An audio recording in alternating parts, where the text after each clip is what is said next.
नमस्कार दोस्तों, आपका एडू टाइम्स चैनल पे बहुत बहुत स्वागत है। बीपीएससी ट्री के इस क्वेश्चन बैंक सीरीज में हम बीपीएससी द्वारा पूछे गए कुल 47 सेट्स को एक एक करके कवर करने जा रहे हैं। तो आज के वीडियो में जो स्क्रीन पे आपको टिक मार्क किया हुआ दिखाई दे रहा है, उसी को कवर करने वाले हैं और आगे आने वाले दिनों में इसी तरह 47 सेट्स को कवर कर दिया जाएगा। तो अगर आप बीपीएससी ट्री की तैयारी कर रहे हैं तो चैनल को सब्सक्राइब जरूर कर लीजिए ताकि कोई भी वीडियो आपसे मिस ना हो। तो चलिए बिना किसी देरी के आज का वीडियो शुरू करते हैं। किसी शब्दकोश में लिखे छोटे अक्षरों को पढ़ते समय कौन सा लेंस का प्रयोग होता है? तो 5 सेंटीमीटर फोकस दूरी वाले उत्तल लेंस का प्रयोग होता है। किस भाग पर किसी वस्तु का प्रतिबिंब बनता है? तो दृष्टि पटल पे बनता है। पराग कोश में क्या होता है? तो पराग कण होता है। अपच का उपचार करने के लिए किस औषधि का उपयोग होता है? तो प्रति अम्ल का होता है, जिसे इंग्लिश में एंटासिड बोलते हैं।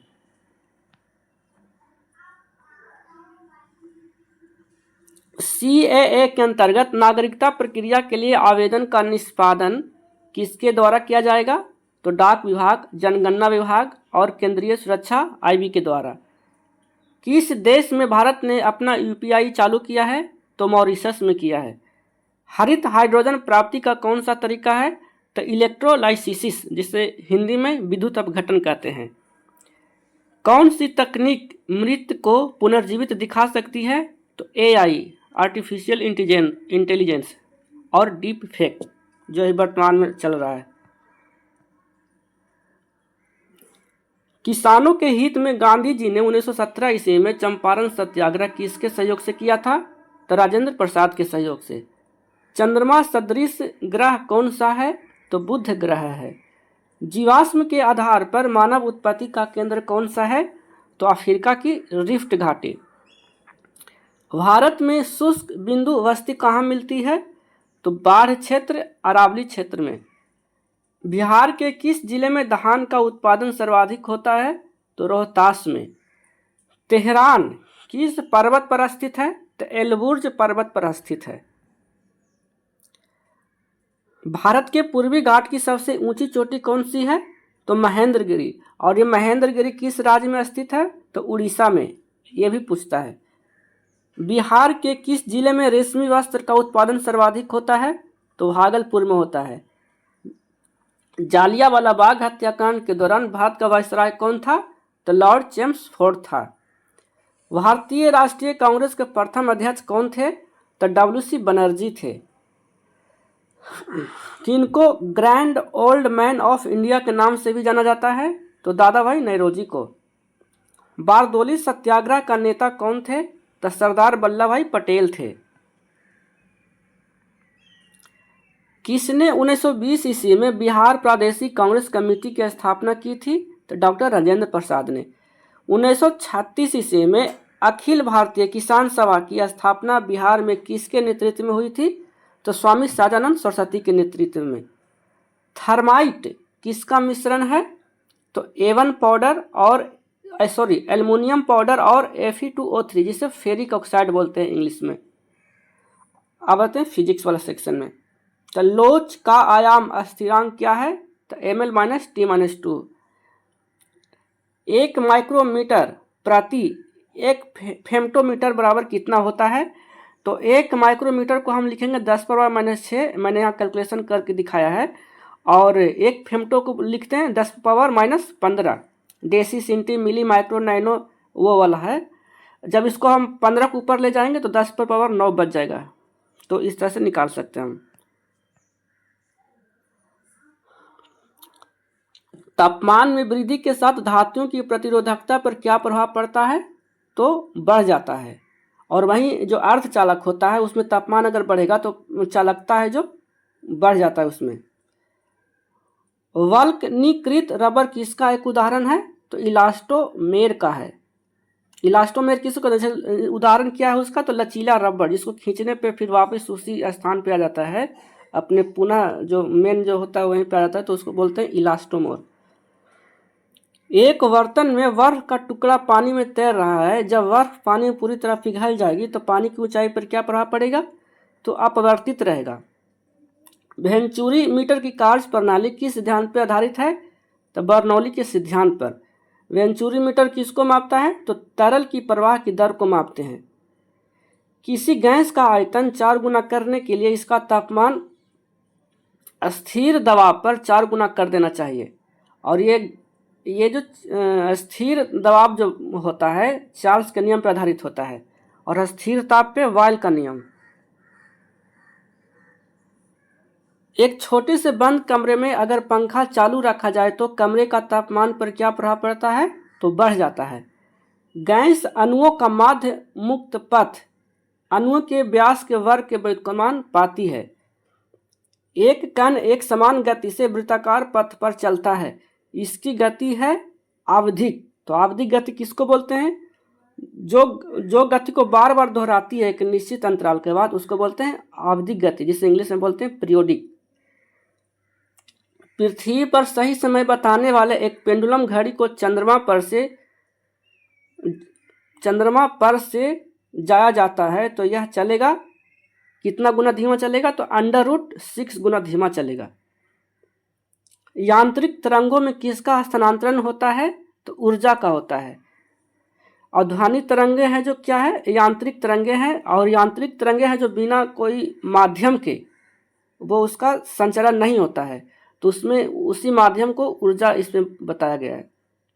प्रकाश तरंगे हैं जो अनुप्रस्थ तरंगे हैं, उसमें किसी भी माध्यम की जरूरत नहीं पड़ता, मतलब ऊर्जा की जरूरत नहीं पड़ता है। किसी प्रवाहकीय तार से जुड़ने पर दो आवेशित पिंडों के बीच कोई धारा प्रवाहित नहीं होती यदि उनमें समान पोटेंशियल हो। अनुचुंबकीय पदार्थ की पारगम्यता होती है तो निर्वात की तुलना में थोड़ी अधिक होती है। अनुचुंबकीय को बोलते हैं इंग्लिश में नॉन मैग्नेटिक, और इसको उदाहरण है एल्युमिनियम, प्लेटिनम, ये सब है जो उदाहरण है अनुचुंबकीय पदार्थ का। रेक्टिफिकेशन प्रक्रिया में एसी वोल्टेज को डीसी वोल्टेज में परिवर्तित किया जाता है, उसको बोलते हैं रेक्टिफायर भी बोलते हैं। और डीसी से एसी में बदलने के लिए इन्वर्टर का प्रयोग करते हैं। लॉजिक गेट में जब सभी इनपुट एक होते हैं तो आउटपुट शून्य होता है, वह लॉजिक गेट क्या है? तो NAND गेट। यदि आवेशित कण Q चुंबकीय क्षेत्र B के समानांतर V वेग से प्रवेश करता है तो आवेश कण का चुंबकीय बल होता है शून्य होता है। दो लंबे सीधे समानांतर कंडक्टर एक ही दिशा में समान स्थिर धाराएं प्रवाहित करते हैं तो वो एक दूसरे से आकर्षित करेंगे, मतलब चिपक जाएंगे अगर दोनों में समान दिशा में धाराएं चलेंगी तो। आवेशित चालक की सतह पर विद्युत क्षेत्र की तीव्रता सतह पर सीधी खड़ी निर्देशित होती है। एक ट्रांसफार्मर के कार्य करने के लिए उत्तरदायी घटक क्या है? तो पारस्परिक प्रेरण, जिसे बोलते हैं विद्युत चुंबकीय प्रेरण भी बोलते हैं। जब डीसी मोटर की गति बढ़ती है तो आर्मेचर से विद्युत प्रवाह क्या हो जाता है? तो कम हो जाता है। ऑप्टिकल फाइबर में कोर के पदार्थ का अपवर्तनांक क्या होता है? तो क्लैडिंग की तुलना में अधिक होता है। एक तरल सर्किट में जिसमें प्रेरकत्व L और प्रतिरोध R होता है और धारा I0 का स्थिर मान होता है तो धारा की वृद्धि की दर होती है R/L के समानुपाती। AC सर्किट में फॉर्म फैक्टर होता है तो औसत मूल्य से RMS का अनुपात। यदि एक प्रिज्म को न्यूनतम विचलन कोण की स्थिति में व्यवस्थित किया जाए तो आपतन कोण परावर्तन कोण का बराबर होता है। उद्भव कोण मतलब परावर्तन कोण। रेले प्रकीर्णन में आपतित प्रकाश तरंग की तरंगदैर्घ्य होती है तो कण के आयाम से अधिक होती है। रेले प्रकीर्णन क्या है? तो वायुमंडल के जो कण है उसके द्वारा प्रकाश के बिखराव को रेले प्रकीर्णन कहते हैं। यंग के डबल स्टील प्रयोग में दो क्रमिक फ्रिजों के बीच की दूरी क्या होती है? तो समान होती है। यंग के डबल स्टील का जो होता है वो क्या है? तो प्रकाश केवल कण नहीं तरंग भी है, इसका ये प्रमाण है। मानव शरीर अपने समान तापमान पर स्पेक्ट्रम के किस भाग में सबसे अधिक तीव्रता से विकिरण करता है? तो अवरक्त भाग में विकिरणित करता है। भारतीय उपमहाद्वीप में अभी तक विद्यमान प्राचीनतम पाठ्य पुस्तक कौन सा है? तो वेद है। भारत की नई महत्वपूर्ण नदियां जैसे सिंधु, गंगा और अन्य कहाँ से निकलती है? तो हिमालय से निकलती है। अपने घर बनाने के लिए सिंधु घाटी के लोग क्या प्रयोग करते थे? तब पकी हुई दग्ध ईंटें। हड़प्पा संस्कृति के विनाश के कारण क्या थे? तो भारी बाढ़ एवं महामारी। हड़प्पा संस्कृति प्रथम शहरी संस्कृति कहाँ की थी? तो दक्षिण एशिया का। अपनी प्रजा की खुशी में ही उसकी खुशी है, उनके हित में उनका हित है, यह किसने लिखा? तो कौटिल्य ने। बौद्ध मत की परिषदें किस लिए आयोजित हुई? तो बौद्ध ग्रंथों के संकलन और विवादों के निवारण के लिए। एक चंद्रगुप्त की शक्ति, एक समुद्रगुप्त की बहुमुखी प्रतिभा और एक अकबर की उदारता उसमें थी, यह किसने लिखा है? तो हेमचंद्र राय चौधरी। श्रीनगर एक शहर की आधारशिला किसने रखी थी?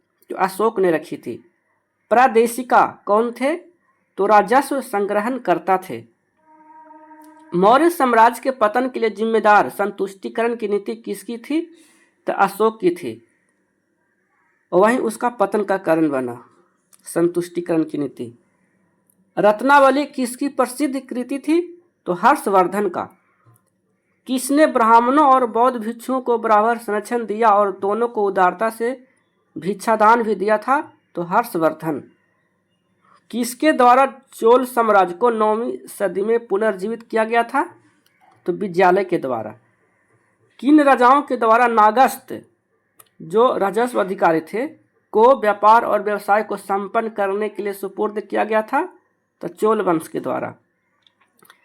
अपनी आर्थिक गतिविधियों के विकास के लिए यूरोप के किस देश ने अति उत्तम पृथ्वीकरण की नीति को अपनाया था? तो इंग्लैंड ने। उन्हें फूट डालो और राज करो, अति उत्तम पृथ्वीकरण का अर्थ हुआ। किस व्यावसायिक वर्ग ने अपने हितों के लिए हस्तक्षेप के सिद्धांत को महानता के साथ प्रोत्साहित किया था? तब पूंजीपति वर्ग ने। पुनर्जागरण का सबसे महत्वपूर्ण उद्देश्य योगदान की स्थापना करना था, तो इटली में कला और साहित्य को प्रोत्साहन देना। मनुष्य पैदा तो स्वतंत्र हुआ है लेकिन सर्वत्र जंजीरों से बंधा हुआ है, यह किसने कहा? तो रूसो ने।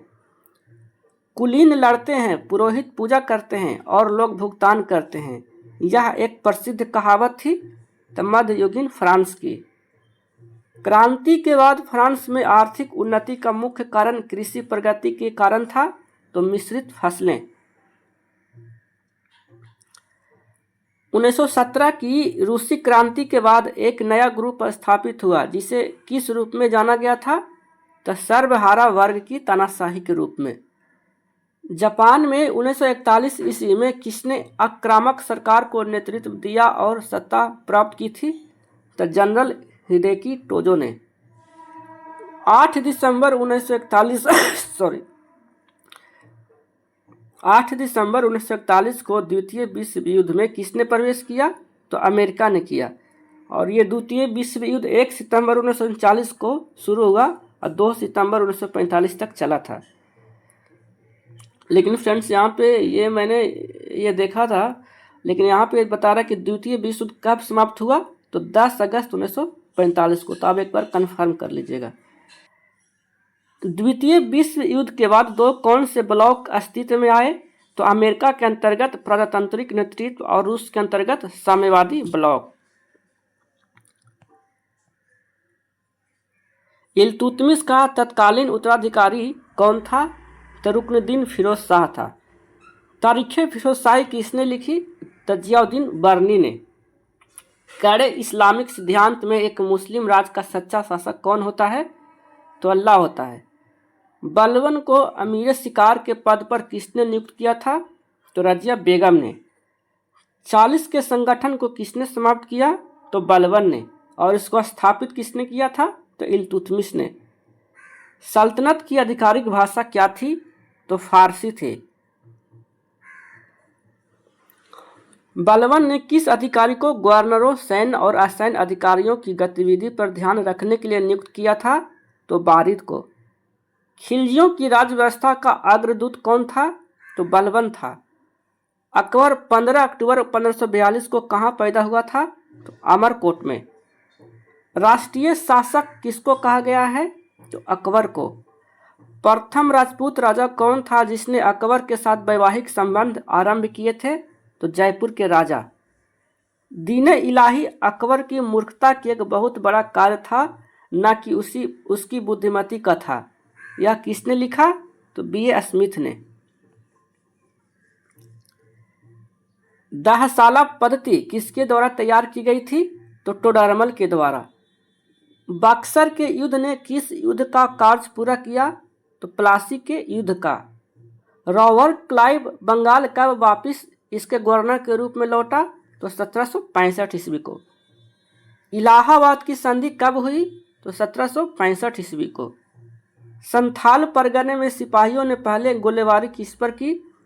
तो अफसरों पर। 1857 ईस्वी की क्रांति हिंदू मुस्लिम का षड्यंत्र था। यह किसने लिखा? सर जेम्स ऑटरम ने। विदेशी राज से देश को मुक्त कराने के लिए यह एक देशभक्ति का कार्य था। यह किसने लिखा? बिपिन चंद्र ने। 1857 ईस्वी की क्रांति में बिहार के किस नेता ने सक्रिय हिस्सेदारी दिखाई? तो वीर कुंवर सिंह ने। 1886 ईस्वी के अधिवेशन में भारतीय राष्ट्रीय कांग्रेस का अध्यक्ष कौन था? तो दादा भाई नौरोजी थे। और ये 3 बार बने थे कांग्रेस का अध्यक्ष। पहली बार 1886 ईस्वी में बने थे कलकत्ता अधिवेशन के, फिर 1893 में लाहौर अधिवेशन में, फिर 1906 के कोलकाता अधिवेशन में। 1947 ईस्वी में इंडिया डिवाइडेड नामक पुस्तक किसने लिखी? तो राजेंद्र प्रसाद। मराठी में केसरी एक समाचार पत्र किसने प्रारंभ किया था? तो बाल गंगाधर तिलक ने। भारतीय राष्ट्रीय कांग्रेस में किस स्थान पर फूट पड़ी थी? तो 1907 ईस्वी में सूरत अधिवेशन के, और इसकी अध्यक्षता रास बिहारी घोष ने की थी। भारत में 1914-23 के वर्षों के मध्य बिना किसी रुकावटों के महत्वपूर्ण दौर चल रहा था। तो सेना के बलपूर्वक भर्ती चल रहा था। एक प्रचुर चंदे के द्वारा साबरमती आश्रम को खंडित होने से किसने बचाया था? तो अम्बालाल साराभाई। कांग्रेस अपने पतन के लिए लड़खड़ा रही है और मेरी भारत में एक बड़ी आशा यह रहेगी कि मैं इसके शांतिपूर्ण मृत्यु में सहयोग दूं। यह किसने कहा? तो लॉर्ड कर्जन ने। कहां पर कांग्रेस अधिवेशन में उपस्थित होकर कांग्रेस की राजनीति में गांधी जी ने प्रवेश किया? तो 1919 ईस्वी में अमृतसर में। अप्रैल 1919 ईस्वी में किस घटना से भारतीयों को गहरा सदमा और चोट पहुंचा था? तो जालियांवाला बाग हत्याकांड के बाद। महात्मा गांधी के राजनीतिक गुरु कौन थे? तो गोपाल कृष्ण गोखले थे। असहयोग आंदोलन को वापस लेने को अनेकों के द्वारा कटु विरोध किया गया था। तो कांग्रेस नेताओं के द्वारा। किस घटना को राष्ट्रीय स्वतंत्रता का मुस्लिम युद्ध का माना जाता है? तो बहावी आंदोलन को। लाहौर में पूर्ण स्वतंत्रता का प्रस्ताव कब पारित किया गया? तो 1928 ईस्वी के कांग्रेस अधिवेशन में। अपने प्रसिद्ध डांडी मार्च के साथ गांधी जी ने कब सविनय अवज्ञा आंदोलन प्रारंभ किया? तो 12 मार्च 1930 को शुरू हुआ और 6 अप्रैल 1930 ईस्वी तक चला था। लंदन में किस गोलमेज सम्मेलन में गांधी जी के द्वारा भाग लिया गया? तो द्वितीय गोलमेज सम्मेलन में, जो 1931 में हुआ था। 1930 ईस्वी में स्वराज दल का अध्यक्ष कौन था? तो चित्तरंजन दास था। और मोतीलाल नेहरू भी थे संस्थापक सदस्य। भारतीय नेताओं की कौन सी पार्टी संवैधानिक पार्टी बनी? तो स्वराज दल। किसने निर्भीकता से कहा कि एक राजनीतिक नेता के रूप में मिस्टर गांधी असफल रहे? तो सुभाष चंद्र बोस। किन 2 प्रांतों में मुस्लिम लीग बहुमत प्राप्त करने में असफल रही, जबकि वे मुस्लिम बाहुल प्रांत थे? तो बंगाल और पंजाब। साइमन कमीशन भारत में कब आया था? तो 1928 ईस्वी में। पाकिस्तान प्राप्ति के लिए किसने प्रत्यक्ष कार्यवाही दिवस का आह्वान किया? तो जिन्ना ने किया था और यह 16 अगस्त 1946 ईस्वी को हुआ था। विभाजन के सिद्धांत की ब्रिटिश सरकार की सहमति की घोषणा किसने की थी? तो माउंटबेटन ने। ब्रिटिश सरकार ने अपनी संसद में भारत स्वतंत्रता अधिनियम कब पास किया? तो 18 जुलाई 1947 को पास किया और उस समय क्लेमेंट एटली की सरकार थी, लेबर पार्टी की।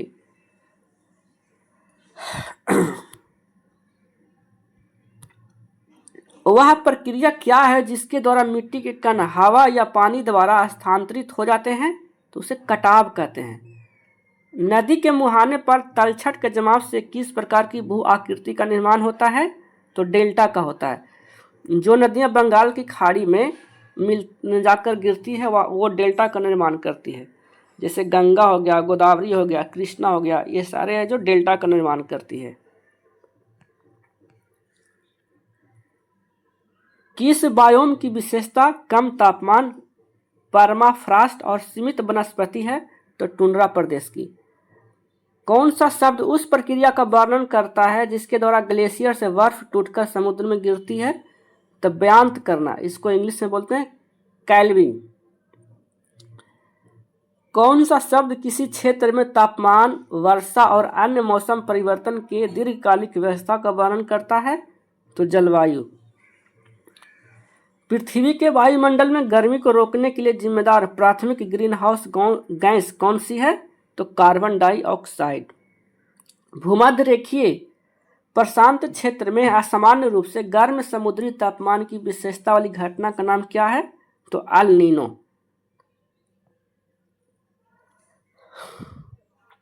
कौन सा कारक मुख्य रूप से किसी क्षेत्र के समस्थिति संतुलन को प्रभावित करता है? तो विवर्तनिका गतिविधि, प्लेट विवर्तनिका गतिविधि। कौन सा सिद्धांत पृथ्वी की स्थल मंडलीय प्लेटों की गति की व्याख्या करता है? तो प्लेट विवर्तनिका। कौन सी विशेषता आमतौर पर अभिसारी प्लेट सीमाओं से जुड़ी होती है? तो गहरे समुद्र की खाइयाँ। तो अभिसारी प्लेट जो जहाँ पे बात हो रहा है उसका अर्थ है कि जब एक प्लेट दूसरे प्लेट के नीचे दब जाती है उसी को बोलते हैं अभिसारी प्लेट बोलते हैं। तो इसी से है जो गहरे समुद्र की खाई का निर्माण होता है। जब यह स्थिति होती है, जब एक प्लेट दूसरे प्लेट के नीचे दब जाता है तो गहरे समुद्र की खाइयाँ का निर्माण होता है। क्वेश्चन का अर्थ ये हुआ। अनाच्छादन का कौन सा एजेंट मुख्य रूप से सामग्री के यांत्रिक टूटने के माध्यम से चट्टानों पर कार्य करता है? तो अपक्षयन बोलते हैं। सौर निहारिका के ढहने का कारण क्या है? तो गुरुत्वाकर्षण है। कौन सा कारक मुख्य रूप से वायु राशि के तापमान और आर्द्रता विशेषताओं को प्रभावित करता है? तो स्रोत क्षेत्र है। कौन सा कारक मुख्य रूप से किसी क्षेत्र की जलवायु को निर्धारित करता है? तो भौगोलिक स्थिति और अक्षांश, ये दोनों। कोपेन की जलवायु वर्गीकरण प्रणाली मुख्यतः किस पर आधारित है? तो तापमान और वर्षा पे। कौन सा जलवायु प्रकार पूरे साल गर्म तापमान और बहुत कम शून्य वर्षा वाला क्षेत्र है? तो रेगिस्तान। कौन सा शब्द महाद्वीपीय उत्थान और मध्यम सागरीय कटक के बीच पाए जाने वाले समुद्र तल के एक बड़े समतल क्षेत्र का वर्णन करता है? तो रसातल मैदान। कौन सी महासागरीय धारा मेक्सिको की खाड़ी से गर्म पानी को अटलांटिक महासागर के पार पश्चिमी यूरोप तक पहुंचाती है जिससे वहां की जलवायु प्रभावित होती है? तो गल्फ स्ट्रीम, जो एक गर्म जलधारा है जो मेक्सिको की खाड़ी से निकलती है और अटलांटिक महासागर दिया होते जाती है। समान लवणता रेखा को मिलाने वाली रेखा क्या कहलाती है? तो समलवन रेखाएं कहलाती है। किस प्रकार की मिट्टी में कण मिट्टी से बड़े लेकिन रेत से छोटे होते हैं? तो उसे गाद कहते हैं। जलवायु परिवर्तन मत्स्य पालन के कैसे प्रभावित करता है? तो यह समुद्र के तापमान और आवास को बदल देता है। जैसे कि जहाँ पे गर्म जलवायु होगा वहाँ पे मछलियाँ निवास नहीं करती है और जहाँ पे ठंडी जो जलवायु होती है वहाँ पे मछलियाँ ज़्यादा निवास करती है, तो इसलिए वहाँ से शिफ्ट होकर ठंडे आवास में चली जाती है। जब जलवायु परिवर्तन होता है, कहीं गर्म कहीं ठंडा होता है, तो वहाँ के जो मछलियाँ और भी जीव होते हैं जो शिफ्ट कर जाते हैं। कौन सा मध्य पूर्वी देश पेट्रोलियम का सबसे बड़ा उत्पादक देश है? तो सऊदी अरब है। मध्य पूर्व में पेट्रोलियम के संबंध में हॉर्मुज जलसंधि का क्या महत्व है? तो यह वैश्विक पेट्रोलियम निर्यात के लिए महत्वपूर्ण चेक पॉइंट है। ये जो है जो ओमान और ईरान के बीच में है, और ये शायद जो है हिंद महासागर को अटलांटिक महासागर से जोड़ता है। आप एक बार कंफर्म कर लीजिएगा, इसीलिए शॉर्ट रास्ता हो जाता है, नहीं तो वे घूम के पूरा जाना पड़ेगा।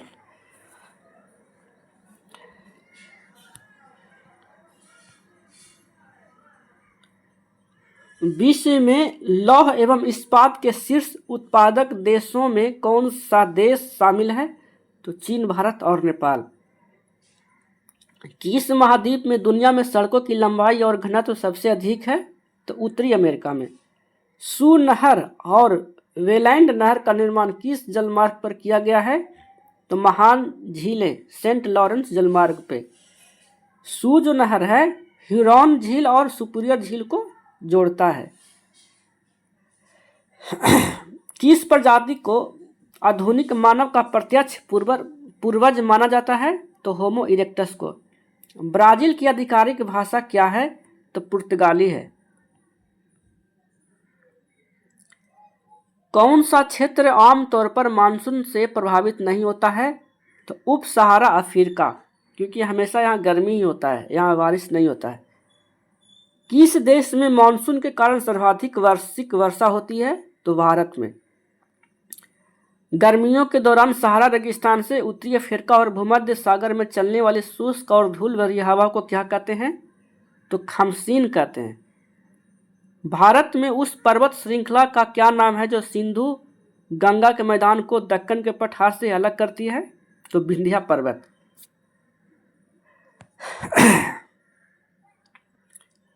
कौन सा प्रसिद्ध उत्तरी अमेरिकी घास का मैदान अपनी लंबी घास प्रजातियों के लिए जाना जाता है? तो प्रेरी। सतत शहरी विकास की रणनीति क्या है? तो मिश्रित भूमि उपयोग विकास को बढ़ावा देना। जलवायु परिवर्तन प्रजातियों के लिए आवास उपयुक्तता को कैसे प्रभावित करता है? तो तापमान और वर्षा पैटर्न को बदलता है, जिससे निवास स्थान की उपलब्धता प्रभावित होती है। उराव जनजाति मुख्यतः किस भारतीय राज्य में पाई जाती है? तो झारखंड में। कौन सी शिकार तकनीक आमतौर पर अफ्रीका के बुशमैन से जुड़ी है? तो धनुष और बाण। ग्रोथ पोल सिद्धांत के महत्व पर जोर देता है, स्थानिक रूप से केंद्रित विकास पहल पर। तारिन बेसिन किस पर्वत श्रृंखला के बीच स्थित है? तो कुनलुन और टिएन शान पर्वत के बीच में। बेसिन किसको कहते हैं? तो उथले कटोरे या गड्ढा जिसमें पानी जमा होते रहता है उसको बेसिन कहते हैं। जैसे मान लो एक कटोरा है तो उसमें चारों तरफ से पानी जमा होकर बीच में जमा होने को बेसिन कहते हैं। तो ये तारिन बेसिन जो है कुनलुन पर्वत और टिएन शान के बीच में स्थित है, और ये चाइना में है। चाइना में कुनलुन और टिएन शान पर्वत, तो चाइना में तारिन बेसिन है। कौन सी प्रसिद्ध नदी जापान की राजधानी टोक्यो से होकर बहती है? तो सुमीदा नदी।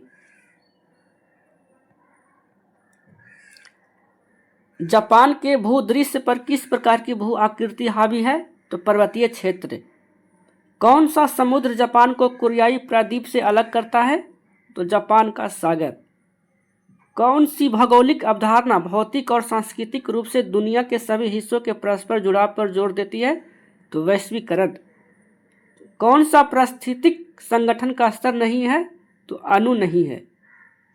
पर्यावरण निगरानी में रिमोट सेंसिंग का उपयोग करने का प्राथमिक लाभ क्या है? तो यह उच्च स्थानिक रिजोल्यूशन के साथ वास्तविक समय डेटा प्रदान करता है। GIS क्या है? तो एक भौगोलिक सूचना प्रणाली है, और इसका फुल फॉर्म होता है जियोग्राफिक इंफॉर्मेशन सिस्टम होता है। जीवित जीवों के लिए नाइट्रोजन का प्राथमिक स्रोत क्या है? तो वायुमंडल में नाइट्रोजन गैस। नेट माइग्रेशन क्या है? तो किसी देश में अप्रवासियों और प्रवासियों की संख्या के बीच में अंतर है। मान लीजिए कोई क्षेत्र से, किसी विशिष्ट क्षेत्र से वहाँ के जो लोग हैं कहीं दूसरे जगह शिफ्ट हो गए और उसी क्षेत्र में कहीं दूसरे जगह से आके लोग बस गए, तो दोनों के बीच का जो अंतर है उसको बोलते हैं नेट माइग्रेशन। महान भारतीय रेगिस्तान, जिसे थार रेगिस्तान के नाम से भी जाना जाता है, किस भौगोलिक क्षेत्र में स्थित है? तो अरावली पर्वतमाला में। भारत में एल्युमिनियम उत्पादन का प्राथमिक स्रोत कौन सा खनिज है? तो बॉक्साइट है। पंजाब और हरियाणा राज्यों में कौन सी कृषि पद्धति आम है? तो सिंचाई और तंत्र के व्यापक उपयोग के साथ वाणिज्यिक खेती। कौन सी नदी बिहार और पश्चिमी उत्तर प्रदेश के बीच सीमा बनाती है? तो गंडक और कर्मनाशा नदी। गंडक नदी को नारायणी नदी भी बोला जाता है और ये नेपाल के नुबिन हिमाल ग्लेशियर से निकलती है। किस प्रकार का मानचित्र प्रक्षेपण महाद्वीपों के आकार को सटीक रूप से संरक्षित करता है लेकिन उसके आकार को विकृत कर देता है? तो मर्केटर प्रक्षेपण। सामान्य वितरण में लगभग कितना प्रतिशत डेटा माध्य के एक मानक विचलन के अंतर्गत आता है? तो 68%। तो फ्रेंड्स, आज का वीडियो यहीं पे समाप्त होता है।